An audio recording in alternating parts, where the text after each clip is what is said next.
On va commencer par construire notre pièce. Pour ça, donc, on se sert de Archimesh. Et vous trouvez ces caractéristiques ici dans Create. Donc, si j'ouvre Archimesh, on a tous nos éléments et je vais un petit peu agrandir de cette manière. Donc, je veux construire une pièce. Donc, on va cliquer sur Room. Il va nous l'ajouter dans la collection. Et ensuite, nous avons donc une hauteur de plafond, une épaisseur de mur, et ici une longueur de mur. Donc on va faire une pièce rectangulaire très simple. Et je vais commencer donc ici à monter. Et vous voyez que c'est très simple. On va faire 4,50 m exactement, parce qu'on va faire un studio. Ensuite, on va rajouter un second mur. Donc je clique ici, nous avons notre deuxième mur. Le deuxième mur va être plus long, il va faire 6 mètres, 6 mètres 20 pour être précis. On fait donc un grand studio. Alors, évidemment, je me suis trompé. Revenir en arrière, c'est ici 6 mètres 20. Voilà, ne pas confondre les deux. On va rajouter encore un nouveau mur. Et pour le troisième mur ici, on va commencer à fermer la pièce. Donc c'est très simple, on va mettre une valeur négative. Parce que vous voyez que ici, ça continue comme ça. Moi, je veux faire une valeur négative. On va faire moins 4,5. Voilà, et ensuite, on n'a plus qu'à faire le close wall. Et maintenant, c'est fermé. Vous voyez, ça a été très simple et très rapide.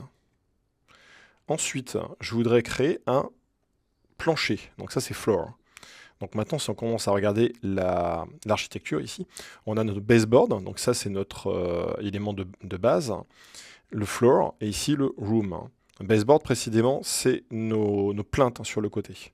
Le floor, c'est notre plancher. Et enfin, ici, le room. Si on veut revenir aux réglages généraux, on va venir ici dans room.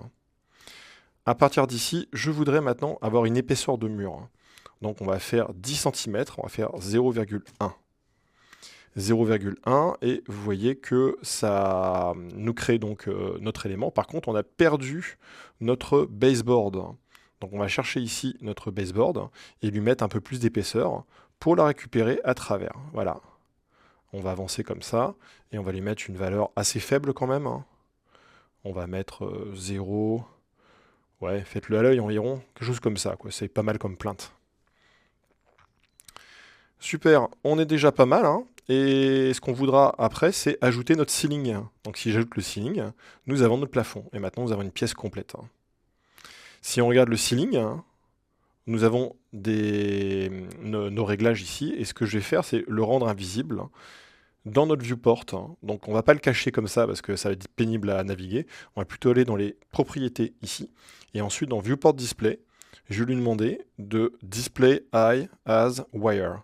Voilà, ça permet de voir à travers et pourtant c'est bien une boîte fermée si on lance un rendu. Une fois qu'on a tout ça, on a notre base de pièces.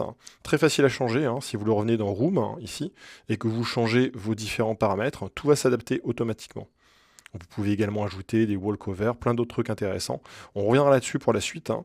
Je ne vais pas tout montrer sur cet add-on, mais il est vraiment très sympa pour faire ce genre d'objet. À noter pour terminer que vous avez des matériaux qui sont livrés avec, ce qui est quand même très sympa.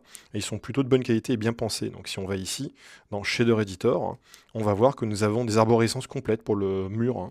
Et on va intervenir là-dessus. On en a une pour le sol, etc. Donc c'est pas mal d'avoir ça sous la main. Allez, je ramène ça vers le bas. Et on va continuer à construire notre pièce.